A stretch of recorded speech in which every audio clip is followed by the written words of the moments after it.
Hi വൈകിട്ട് ചായ തിളയ്ക്കുന്ന നേരം കൊണ്ട് നമുക്കൊരു ഈവനിങ് സ്നാക്ക് ഉണ്ടാക്കിയാലോ. അപ്പോൾ അതാ ഞാനൊരു നേന്ത്രപ്പഴം എടുത്തിട്ട് അത്യാവശ്യം കനത്തിലൊന്ന് മുറിച്ചെടുക്കുന്നുണ്ട്. ഇനി ഒരു പാത്രത്തിലേക്ക് ഒരു മുട്ടയുടെ വെള്ള ഇച്ചിരി മഞ്ഞളിട്ടിട്ടുണ്ട് കേട്ടോ. തൽക്കാലം നമുക്കിതൊന്ന് അഡ്ജസ്റ്റ് ചെയ്യും. ഇനി ഇതിലേക്ക് ഒരു 3/4 ടേബിൾ സ്പൂൺ പഞ്ചസാര, ഒരു പിഞ്ച് ഉപ്പ്, അതുപോലെ തന്നെ 3 ടേബിൾ സ്പൂൺ മൈദ, 1 ടേബിൾ സ്പൂൺ വെള്ളം, ഒരു പിഞ്ച് മഞ്ഞൾപ്പൊടി, അതുപോലെ തന്നെ ഒരു നുള്ള ഏലക്ക പൊടിച്ചതോ അല്ലെങ്കിൽ വാനില എസൻസോ ചേർത്ത് നല്ല പോലെ ഒന്ന് മിക്സ് ചെയ്തെടുക്കുക. ഇതിപ്പോൾ ഇത്തിരി ലൂസാണ്.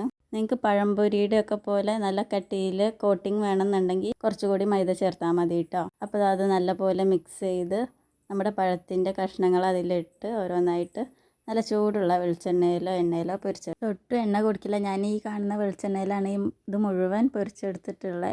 അപ്പോൾ എന്തായാലും നമ്മുടെ വീഡിയോ ഇഷ്ടമായി എന്ന് വിചാരിക്കണം. നിങ്ങൾക്ക് ഇഷ്ടമാവുകയാണെങ്കിൽ ഒരു ലൈക്കും, അതുപോലെ തന്നെ നമ്മുടെ ചാനൽ ആദ്യമായിട്ട് കാണുന്നവരാണെങ്കിൽ ഒന്ന് സബ്സ്ക്രൈബും ചെയ്യാം കേട്ടോ. Thank you.